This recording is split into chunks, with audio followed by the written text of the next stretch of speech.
नमस्कार। Online learning academy Sikar के इस ऑनलाइन प्लेटफॉर्म पर आपका स्वागत है। संविधान की जो अध्ययन की अपनी श्रृंखला चल रही है, उनमें कुछ क्लासें अपनी हो गई हैं। जैसे शुरुआत में हमने संविधान के भागों के नाम याद किए थे, उसके बाद में भाग 1 और 2 की चर्चाएं हमने कर ली हैं। भाग फर्स्ट में है संघ और उसका राज्य क्षेत्र। संघ व राज्य क्षेत्र।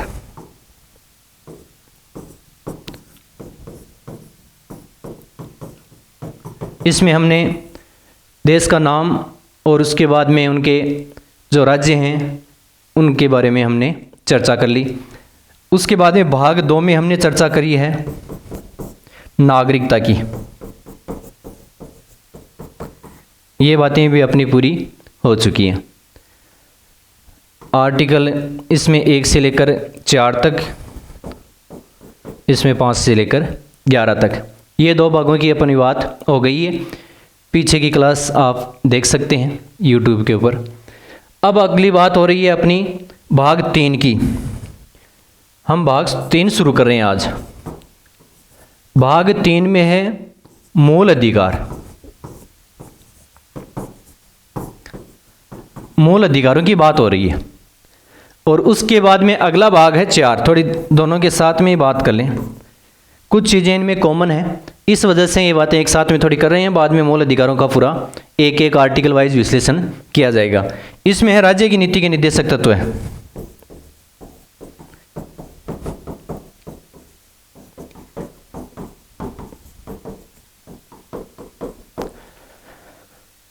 इसमें मूल अधिकारों में आर्टिकल है 12 से लेकर 35 तक, और राज्य की नीति निर्देशक तत्वों में आर्टिकल 36 से लेकर 51 तक। अब इन दोनों के साथ में चर्चा होने का एक विशेष रीजन है कि ये दोनों चीज़ें मिलती जुलती हैं आपस में, और संविधान में इनको भाग 3 और 4 के अंतर्गत रखा गया है। यानी संविधान में जो भाग फर्स्ट से शुरू करके रखा गया है, तो इनमें भी इनका वरीयता क्रम का अंदाज लगा सकते हैं हम कि कौन सी चीज़ ज़्यादा इंपॉर्टेंट है। पूरा संविधान इंपॉर्टेंट है, ऐसी बात नहीं है कि बाकी चीज़ें अनइम्पोर्टेंट है, लेकिन शुरुआत कर रहे हैं तो उसका भूभाग यानी संघ और उसका राज्य क्षेत्र, देश का भूभाग किस प्रकार से रहेगा, कितना राज्य बनेंगे, किस प्रकार से यूनियन टेरिटरीज बनेंगी, क्या इनका नाम होगा। पहले शुरुआत में देश होता है, उसके बाद में भाग 2 नंबर पे उसके अंतर्गत रहने वाले नागरिकों की बात हो रही थी, नागरिकता की बात आ गई। यानी कोई भी स्टेट होता है, वर्तमान में जो स्टेट राज्य शब्द यूज किया जाता है देश के लिए, उसमें 4 चीजें मुख्य मानी जाती हैं। एक तो होता है भूभाग, यानी उसका क्षेत्रफल होना चाहिए। दूसरा होता है जनसंख्या। तीसरा होता है सरकार, और चौथा होता है संप्रभुता। कोई भी राज्य है उसकी 4 चीजें ये मिलकर राज्य बनता है। तो भूभाग, जनसंख्या, सरकार और संप्रभुता। अब जो अपने देश की बात हो रही है संविधान के अंतर्गत, तो उसमें भूभाग की बातें हमने कर ली है और नागरिकता यानी जनसंख्या की बातें हमने कर ली है। उससे के बाद में आता है सरकार। सरकार की चर्चा करने से पहले नागरिकों के लिए कुछ मूल अधिकार हैं, नागरिकों के संबंधित ये अधिकार हैं, इनकी बातें होना कंपलसरी है। नागरिक होना ही जरूरी नहीं है, नागरिक किस प्रकार से किन अधिकारों के साथ में रहेंगे। सरकार आए और उनके जनता का शोषण करना शुरू ना कर दें, इन बातों को ध्यान में रखते हुए पहले संविधान निर्माताओं ने इनके अधिकारों की चर्चा कर ली। यानी पहले जनता को अधिकार दिए जाने चाहिए, सरकार की चर्चा बाद में होगी। यानी सरकार से ज्यादा इंपॉर्टेंट हो गए जनता के अधिकार। अधिकारों की रक्षा के लिए फिर ये सरकार बनेगी। तो अधिकार बनाते समय कुछ चीजों का ध्यान रखा गया है। अधिकार में साथ में है आगे नीति निर्देशक तत्व है, ये भी सरकार से पहले हैं। और जब हम पढ़ते हैं सामान्यतया तो हम अधिकारों को ज्यादा इंपॉर्टेंट मानते हैं नीति निर्देशक तत्व की तुलना में। देखते हैं कि अधिकारी सब कुछ है, मूल अधिकारी सब कुछ है, नीति निर्देशक तत्व है उनकी तुलना में कुछ भी नहीं है। जबकि मूल अधिकारों के जस्ट बाद में नीति निर्देशक तत्व आते हैं, सरकार से भी ज्यादा इंपॉर्टेंट नीति निर्देशक तत्व होते हैं। इनका कारण क्या है? संविधान जब बना रहे थे संविधान निर्माता, तो उनके सामने जो समस्या आ रही थी, देखो मूल अधिकार क्या होता है। शुरुआत हम मूल अधिकार से करें। मूल अधिकार दोनों की तुलना कर लें। और राज्य की नीति निर्देशक तत्व। ये हो गए नीति निर्देशक तत्व। इनकी अब तुलना करें दोनों की, अधिकार और नीति निर्देशक तत्व। देखो, देश की समस्या थी, जो भी समस्या थी सामान्य रूप से जनता की, उनको हमने अधिकार के रूप में ग्रहण कर लिया। जब अधिकार दे दिया है तो वो समस्या का समाधान किया जाएगा। जैसे हमारे समाज की मुख्य समस्या थी अस्पृश्यता। अस्पृश्यता मुख्य समस्या थी उस टाइम।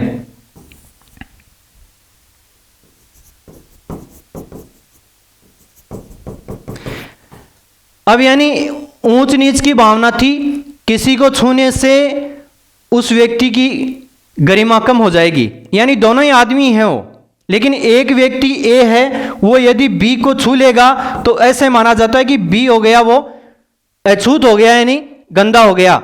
इससे बी की गरिमा को ठेस पहुंचती है। तो इस समस्या के समाधान के लिए अधिकार में इस चीज को जोड़ा गया। इसी प्रकार से दूसरी चीज देखें, जैसे अपने समाज में पहले जैसे राजा थे, राजा के नीचे सामंत थे, या जिनको जागीरदार भी बोल सकते हैं।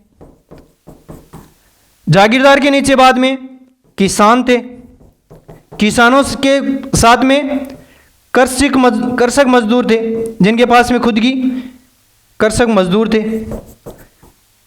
कृषक मजदूर कौन से थे? जो किसानों की हेल्प करते थे। कृषक मजदूरों में नीची जातियों के लोगों को शामिल कर लिया गया। इस प्रकार से समाज एक हायरार्की के रूप में बटा हुआ था, यानी राजा, उसके नीचे सामंत या जागीरदार, उसके नीचे किसान, किसानों के नीचे ये कृषक मजदूर जो इनकी हेल्प किया करते थे, जैसे मोची हैं और लोहार हैं, ये किसानों की हेल्प करने वाले थे। अब समस्या ये आ गई कि क्या ये इसी प्रकार से बने रहेंगे? यदि इसी प्रकार से बने रहेंगे तो किसानों की और इनकी कृषक मजदूरों की हालत कब सुधरेगी भाई? ये तो इनके बराबर कभी आ ही नहीं सकते। तो ये एक समस्या समाज के सामने खड़ी हो गई। तो इन छोटी छोटी समस्याएं देखने में छोटी लगती हैं, लेकिन सामाजिक विकास के लिए एक बहुत बड़ी समस्याएं हैं। इनका निराकरण करने के लिए कुछ अलग से संविधान के अंतर्गत व्यवस्था की गई कि जो समाज के अंदर समस्या है ना, उनका समाधान होना चाहिए किसी भी प्रकार से। इन समस्याओं के समाधान के लिए सरकार ने क्या किया? ये संविधान निर्माताओं ने कुछ अधिकार जोड़ दिए गए। अब अधिकार जोड़ते वक्त समस्या दूसरी खड़ी हो गई। ये थी समस्या अलग। और दूसरी समस्या क्या आई कि जब देश आजाद हुआ उस टाइम पूरी जनता की हर इच्छा की पूर्ति नहीं की जा सकती। जनसंख्या इतनी ज्यादा है भगवान की दया से इंडिया के अंतर्गत कि पूरी इच्छाएं नहीं शामिल की जा सकती, कि कितनी जो भी समस्याएं हैं उन सबको शामिल नहीं की जा सकती। तो संविधान निर्माताओं ने इसके लिए एक रास्ता अपनाया। क्या रास्ता अपनाया? कि जो समस्याएं हैं उनको दो भागों में बांट लेते हैं। दो भाग किस प्रकार से? कुछ समस्याएं ऐसी होती हैं जिनमें सरकार को विशेष बजट की आवश्यकता नहीं होती है, बहुत बड़े बजट की आवश्यकता नहीं होती है, सामान्य प्रशासन आराम से उनको काम को किया जा सकता है। जैसे किसी के साथ में भेदभाव नहीं करेगी सरकार, तो इसमें सरकार को कोई ज्यादा बजट की आवश्यकता नहीं रहेगी। किसी के साथ में धर्म, मूल, वंश, जाति, लिंग और जन्म स्थान के आधार पर सरकार कोई भेदभाव नहीं करेगी। तो भेदभाव करने और नहीं करने में सरकार के विशेष बजट की जरूरत नहीं होती है। दूसरी तरफ होता है कि सबको काम, शिक्षा और लोक सहायता का अधिकार होगा, यानी सबको शिक्षा भी मिलनी चाहिए, काम भी मिलना चाहिए, और कोई समस्या आती है उसके समाधान के लिए सहायता भी सरकार की तरफ से मिलनी चाहिए। जैसे कोई बीमार हो गया तो उसके लिए सहायता चाहिए। तो इस प्रकार की सहायता होती है, उसमें सरकार का बजट बहुत लगता है। जैसे शिक्षा देनी है तो शिक्षा के लिए सरकार का बजट चाहिए। बजट किस काम के लिए काम मिलेंगे? स्कूल बनाने पड़ेंगे, स्कूल के अंदर का टीचर रखने पड़ेंगे, उनके लिए और प्रशासनिक अधिकारियों की व्यवस्था करनी पड़ेगी। यानी बड़ा बजट होगा तब जाके शिक्षा दी जाएगी। स्वास्थ्य के बारे में चर्चा करें तो हॉस्पिटल बनाने पड़ेंगे सरकार को, ऐसे स्वास्थ्य मिलेगा कहां से? तो यानी जो कुछ बातें बजट की जरूरत ज्यादा थी उनको तो रख दिया नीति निर्देशक तत्वों में, क्योंकि सरकार के पास में इतना बजट नहीं था, क्योंकि देश आजाद हुआ ही था। और कम बजट वाले रख दिए, इसमें कम बजट की जरूरत है, यानी कम पैसों की जरूरत है। जिन कामों में कम पैसे लग रहे थे उनको मूल अधिकारों में शामिल कर दिया गया। और ये समस्याएं ऐसी थी जो कानूनों से सुलझाई जा सकती थी। इनमें व्यवहार में लागू करने में कानून के अंदर ज्यादा बजट की व्यवस्था करने की जरूरत नहीं थी, यानी सबको समान मानना, इसके लिए सरकार को ज्यादा अलग से बजट की जरूरत नहीं पड़ रही थी। सामान्य बजट से, यानी विधि के समक्ष सभी समान हैं, तो विधि के समक्ष सभी समान मानने के लिए कोई एक एक व्यक्ति को हेल्प करने की जरूरत नहीं थी। कानून के अंतर्गत ही व्यवस्था कर दी गई, कोई अधिकारी ऐसा काम नहीं करेगा। यानी ये काम न करना था और इसमें काम करना था, इसमें तो काम न करना था, न लगा दिया कि नहीं करेगा। सरकार का ऐसा अधिकारी कोई भी काम नहीं करेगा जिससे असमानता पैदा हो, विधि के समक्ष असमानता पैदा हो। तो इसमें बजट की कम जरूरत थी, इसमें बजट की ज्यादा जरूरत थी। तो ये नीति निर्देशक तत्व वैसे अधिकार ही होते हैं। कारण इसका एक ही होता है कि सरकार में जैसे जैसे बजट उपलब्ध होता है सरकार को, वैसे वैसे इनकी व्यवस्था करती जाती है सरकार। जो भी सरकार आएगी इनके ऊपर विशेष ध्यान देना पड़ेगा, आज भी सरकारें दे रही हैं। और ये बिना बजट के यानी कम बजट में चलने वाला काम था। और ये समस्याएं ऐसी थी जो मानसिक समस्याएं ज्यादा थी, वास्तविक समस्याओं की बजाय। जैसे अस्पृश्यता है, ये एक मानसिक समस्या है कि मेरे को किसी दूसरे व्यक्ति को छूना नहीं है, ये एक मानसिक समस्या है। छूने से कोई गंदा थोड़ा हो जाएगा और अगला कोई है तो इंसान ही ना, लेकिन वो मानसिक समस्याएं थी ये समाज की। और इनको हम सामाजिक समस्याओं में जोड़ के पढ़ते हैं जिनको। तो इस प्रकार से समाज में जो अधिकार बना रहे थे, तो उस टाइम व्यवस्था कर दी गई कि जिस प्रकार से बजट की आवश्यकता है उस आधार पर मूल अधिकार बना दिए गए। कम बजट वालों को नीति निर्देशक तत्वों में शामिल कर दिया गया, जबकि जरूरत इनकी भी है और मूल अधिकार दोनों की जरूरत बराबर थी। अब इसका कारण क्या था, नीति निर्देशक तत्वों में क्यों डाला गया इनको? तो अधिकार होते हैं वो वाद योग्य होते हैं, अधिकारों को वाद योग्य बनाया गया। वाद योग्य बनाने का मतलब है यदि कोई व्यक्ति इन अधिकारों को छीनता है तो व्यक्ति न्यायालय में जा सकता है। अधिकारों को यदि छीनता है तो न्यायालय में जा सकता है। जैसे किसी व्यक्ति को सार्वजनिक कुएं पर से पानी भरने के कारण यदि कोई व्यक्ति उसको प्रताड़ित करता है तो वो व्यक्ति न्यायालय में जा सकता है कि मेरे को इस अमुक व्यक्ति ने प्रताड़ित किया है, सार्वजनिक कुएं से पानी नहीं भरने दिया गया है। अब इसमें क्या होता है, ये वाद योग्य नहीं होते हैं, ये गैर वाद योग्य होते हैं। ये गैर वाद योग्य यानी न्यायालय में नहीं जा सकते। इनकी पूर्ति कराने के लिए न्यायालय में आप नहीं जा सकते। तो सामाजिक समस्याएं दोनों ही थी, कुछ में बजट की आवश्यकता ज्यादा पड़ रही थी, इस वजह से सरकार उस टाइम इतनी सक्षम नहीं थी। जैसे जैसे विकास हो रहा था देश का, इनका उपयोग लागू कर दिया और इनका उपयोग शुरू से ही लागू हो गया। यानी अनुच्छेद जो बनाए गए वो कुछ मूल अधिकारों में बांट दिए गए और कुछ नीति निर्देशक तत्वों में बांट दिए गए। दोनों की ही जरूरत बराबर थी, व्यक्ति के विकास के लिए दोनों चीजें ही जरूरत थी। जैसे शिक्षा पहले इस नीति निर्देशक तत्वों में शामिल थी, क्योंकि जब देश आज़ाद हुआ उस टाइम पता तो था कि शिक्षा की जरूरत है, लेकिन इस शिक्षा का इतना बजट नहीं था सरकार के पास में कि पहले दिन ही मूल अधिकारों में इनको शामिल कर दें। जबकि 86वें संविधान संशोधन 2002 के तहत इसको बाद में मूल अधिकारों में शामिल कर दिया, जैसे सरकार के पास में बजट की व्यवस्था हुई। तो मुख्य अंतर तो इस वजह से दोनों को डिवाइड कर रखा है। ये व्यावहारिक बातें को एग्जाम में ज़्यादा नहीं पूछी जाती हैं, ये समझने की दृष्टि से बातें होती हैं कि इनका कारण क्या है कि दोनों को अलग अलग कर रखा है। ये मूल अधिकार है, इनका नाम मूल अधिकार दे दिया, इनका नाम नीति निर्देशक तत्व है दे दिया, जबकि काम दोनों का ही इंपॉर्टेंट होता है। दोनों में जो चीजें लिखी गई हैं दोनों ही इंपॉर्टेंट हैं। इसमें सरकार अपनी सुविधा के अनुसार तय करती है और इसमें तुरंत ही संविधान लागू होते ही ये सारे एक साथ में लागू हो गए। ये तो था मूल अधिकार और नीति निर्देशक तत्व में मुख्य अंतर। अब मूल अधिकारों की बात करें। अब देखो बजट की व्यवस्था किस प्रकार से करें। घर के अंदर अपने सामान्य परिवार की हम बात करें तो उसमें भी दो तरह की समस्याएं आती हैं।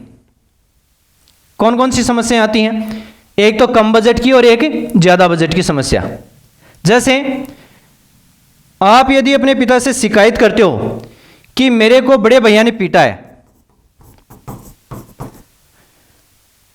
बड़े भाई ने मेरे को पीट दिया, एक तो ये आ गई। दूसरा आ गया कि मेरे को कंप्यूटर चाहिए। बड़े भाई ने मेरे को पिटाया, मेरे साथ में बदसलूकी की। अब इसके लिए एक तरीका है, ये तुरंत समाधान कर देगा इसका। माता पिता जो हैं इनका तुरंत समाधान कर देंगे। यदि आपके बड़े भाई ने आपको पीटा है तो आपके बड़े भाई को मम्मी और पापा पीट के सल्टा लेंगे तुरंत ही। यानी इसमें टाइम नहीं लगाएंगे कि हम अमुक दिन इसका समाधान करेंगे, इस समस्या का समाधान अमुक दिन करेंगे। मम्मी पीटेगी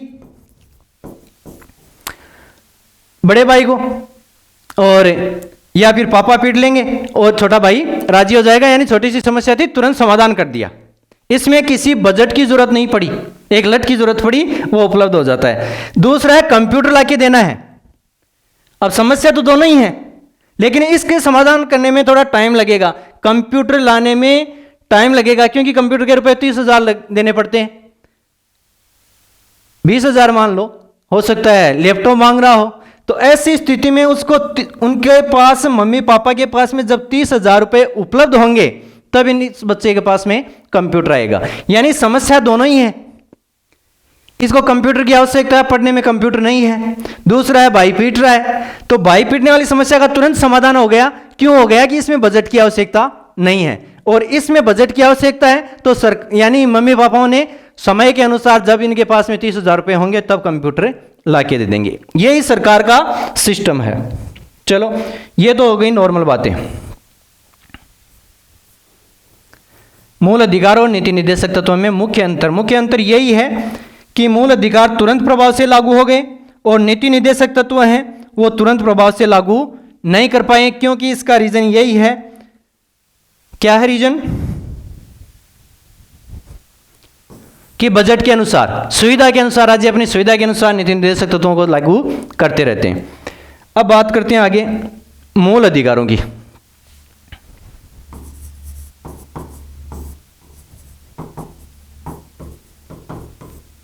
देखो, मूल अधिकार आर्टिकल 12 से लेकर 35 तक है। एग्जाम में पूछे जाने वाली चीजें अब शुरू कर रहे हैं हम। इतनी देर तो व्यावहारिक बातें कर रहे थे, एग्जाम में क्या पूछा जाएगा अब शुरू कर रहे हैं। मूल अधिकार होते हैं वो आर्टिकल 12 से लेकर 35 तक होते हैं। जब हम मूल अधिकारों की चर्चा करते हैं तो मूल अधिकार 14 से शुरू होते हैं वैसे, लेकिन आर्टिकल 12 और 13 भी मूल अधिकारों का ही भाग है। सामान्यतः जब हम आर्टिकल पढ़ते हैं तो उसमें ज्यादातर ये लिखा होता है 14 से लेकर 32 तक पढ़ते हैं। मूल अधिकार जब पढ़ते हैं तो 14 से लेकर 32 तक पढ़ते हैं, लेकिन मूल अधिकारों का जो भाग है उसमें आर्टिकल 12 से लेकर 35 तक है। 12 भी मूल अधिकारों वाले पार्ट में ही है, भाग 3 में ही, और 13 भी है। आगे 32 से आगे 33, 34 और 35 ये तीनों आर्टिकल भी मूल अधिकारों के तहत ही पढ़े जाएंगे। इसमें मूल अधिकारों का थोड़ा अलग चीजें दे रखी हैं, लेकिन भाग यही है पूरा। भाग में आप कभी 14 से 32 तक मत लिख देना कि मूल अधिकारों में कितने आर्टिकल, कौन कौन से मूल अधिकारों वाले भाग में कौन से आर्टिकल हैं, तो 14 से 32 नहीं है, 12 से लेकर 35 तक है। एक बार इनका हम संक्षिप्त विश्लेषण कर लें, बाद में एक एक आर्टिकल का डिटेल से देखेंगे। इनको संक्षिप्त में देखें तो सबसे पहले हम आर्टिकल 12 से शुरू कर लें।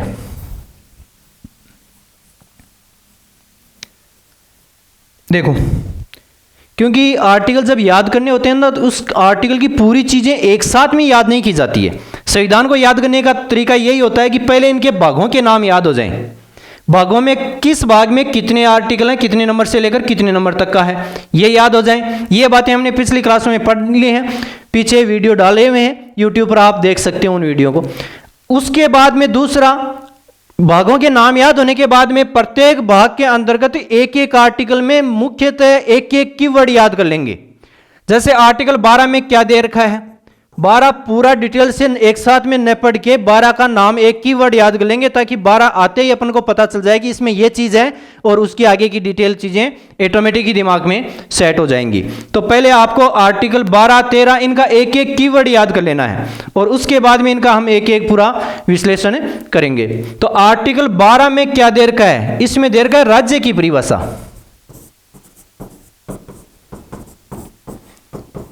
राज्य किसे बोला गया है, इसकी परिभाषा दे रखी है। राज्य किसे बोला गया, राज्य की जरूरत कहां पड़ी है, क्योंकि जब हम मूल अधिकार पढ़ते हैं तो इसमें दिया हुआ है राज्य ये कार्य नहीं करेगा, राज्य विधि के समक्ष समानता और विधि के समान संरक्षण से किसी को वंचित नहीं करेगा। तो इसमें बार बार राज्य शब्द आएगा, तो ये राज्य होता क्या है, इसका परिभाषा इस आर्टिकल 12 में दे रखी है, जिसमें केंद्र की सरकार है, कार्यपालिका और विधानसभा, ये संसद आती है, राज्यों की विधानसभाएं हैं, ये राज्यों की कार्यपालिकाएं, इनके बारे में पूरा हम आर्टिकल 12 का विश्लेषण कर लेंगे। आर्टिकल 12 को याद करने का ये तरीका है कि राज्य की परिभाषा दे रखी है इसके अंतर्गत। उसके बाद में आर्टिकल 13 में यह दिया हुआ है कि जो मूल अधिकार हैं उनके ऊपर कुछ विधियां लागू कर रखी हैं, कि इनके ऊपर इनको लागू करने में इनके द्वारा कम नहीं किया जा सकता मूल अधिकारों को। जैसे पीछे की कोई विधि है, यानी संविधान लागू होने से पहले का यदि कोई कानून है, वो यदि मूल अधिकारों को छीनता है तो वो विधि ही, यानी वो कानून ही कम हो जाएगा, मूल अधिकार कम नहीं करने पड़ेंगे। इसके बाद में यदि जो मूल अधिकार लागू हो गए, इसके बाद में यदि कोई कानून बनाएंगे हम, तो उसकी सहायता से कोई भी मूल अधिकारों को कम नहीं किया जा सकता किसी कानून के द्वारा। तो इसके अंतर्गत हम मान सकते हैं कि मूल अधिकारों को कम करने वाले विधियों पर प्रतिबंध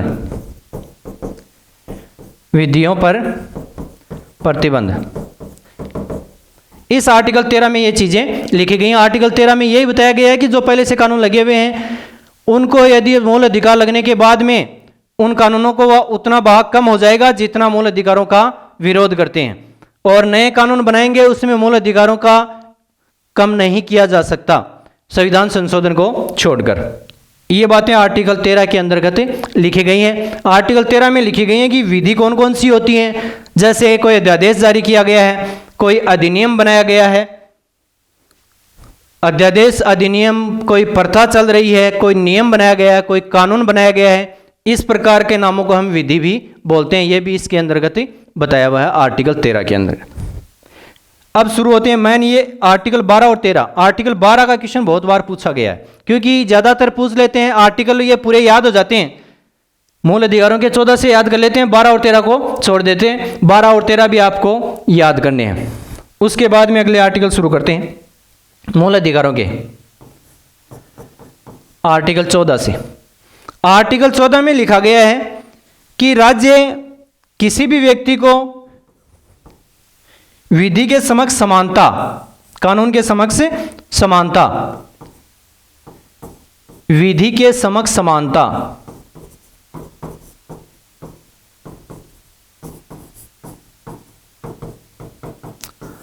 वह विधि का समान संरक्षण,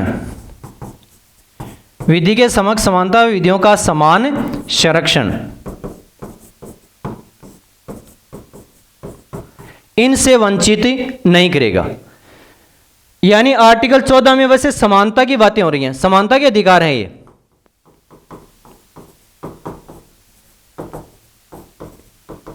आर्टिकल 14, 15, 16, 17 और 18 के अंतर्गत समानता की बातें की गई है। तो आर्टिकल 14 में लिखा गया कि विधि के समक्ष समानता, राज्य किसी भी व्यक्ति को विधि के समक्ष समानता और विधियों के समान संरक्षण से वंचित नहीं करेगा। यानी सभी को विधियों के समक्ष समान समझा जाएगा और विधियों के समान जो कानून बनेंगे उनका भी सभी को समान संरक्षण मिलेगा। यह आर्टिकल 14 में बताया गया है। इनका हम पूरा विश्लेषण एक एक चीज के करते रहेंगे। आर्टिकल 15 में, आर्टिकल 15 में लिखा गया है कि किसी भी व्यक्ति को धर्म, मूलवंश, जाति, लिंग व जन्म स्थान, धर्म, मूलवंश, जाति, लिंग व जन्म स्थान के आधार पर, लिंग व जन्म स्थान के आधार पर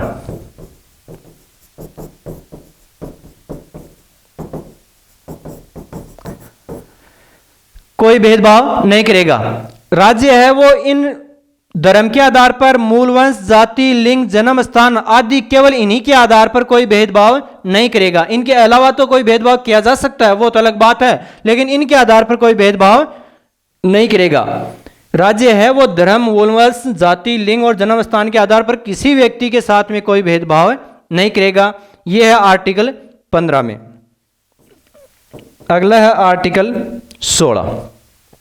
आर्टिकल 16 में जो सरकारी नौकरियां लगती हैं उनमें किसी के साथ में कोई भेदभाव नहीं करेगा, जिसको बोलते हैं लोक नियोजन। लोक नियोजन में, लोक नियोजन यानी सरकारी नौकरी में सभी को समान अवसर दिए जाएंगे। यह बात आर्टिकल 16 में कही गई है। लोक नियोजन में अवसर की समानता, यानी कोई भी सरकारी नौकरी निकलेगी उसमें धर्म, मूलवंश, जाति, लिंग, जन्म स्थान इनके आधार पर कोई भेदभाव नहीं किया जाएगा, यानी सभी को समान अवसर ही दिए जाएंगे। कोई भी सरकारी नौकरी है उसमें। आर्टिकल 16 के बाद में अगला आर्टिकल है 17, आर्टिकल 17। ये सभी समानता के आर्टिकल हैं। इसमें अस्पृश्यता का अंत है, अस्पृश्यता का अंत, यानी कोई भी व्यक्ति और राज्य दोनों के ऊपर लागू है ये। कोई भी व्यक्ति, एक व्यक्ति दूसरे व्यक्ति के साथ में अस्पृश्यता का व्यवहार नहीं करेगा और राज्य व्यक्ति के साथ में कोई ऐसा व्यवहार नहीं करेगा। और आर्टिकल 18 के अंतर्गत बताया गया है उपाधियों का अंत, उपाधियों का अंत, यानी जितनी भी कोई भी उपाधि है, यानी सभी व्यक्तियों को समान बनाना है। तो जिन व्यक्तियों के पास में उपाधियां मिली हुई हैं, जैसे राजा है, महाराजा है और राय है, राय बहादुर है, इस प्रकार की उपाधियां मिली हुई थी पहले, ये राजाओं के द्वारा दी हुई थी, तो इन सभी का अंत कर दिया गया और सभी व्यक्तियों को बराबर ही माना गया है। इसमें लिखा गया है कि सेना और शिक्षा को छोड़कर, सेना कईयों को उपाधि जैसे कर्नल है, लेफ्टिनेंट है, ये उपाधियां अलग तरीके की होती हैं, इनको छोड़ के, और शिक्षा जैसे डॉक्टर की उपाधि मिलती है और डिलीट की उपाधि, ये इन उपाधियों को छोड़कर कोई भी शिक्षा ये उपाधियां नहीं देगा राज्य उपाधियों का, जितनी भी उपाधियां दी हुई हैं उन सब का अंत कर देगा। ये था मुख्य रूप से समानता का अधिकार। इसी प्रकार से अगला है स्वतंत्रता का अधिकार, और ये सारे एक एक करके हम आर्टिकलों को पढ़ते जाएंगे। अगली क्लास में इनका आगे का ये भाग बताया जाएगा। तब तक के लिए धन्यवाद।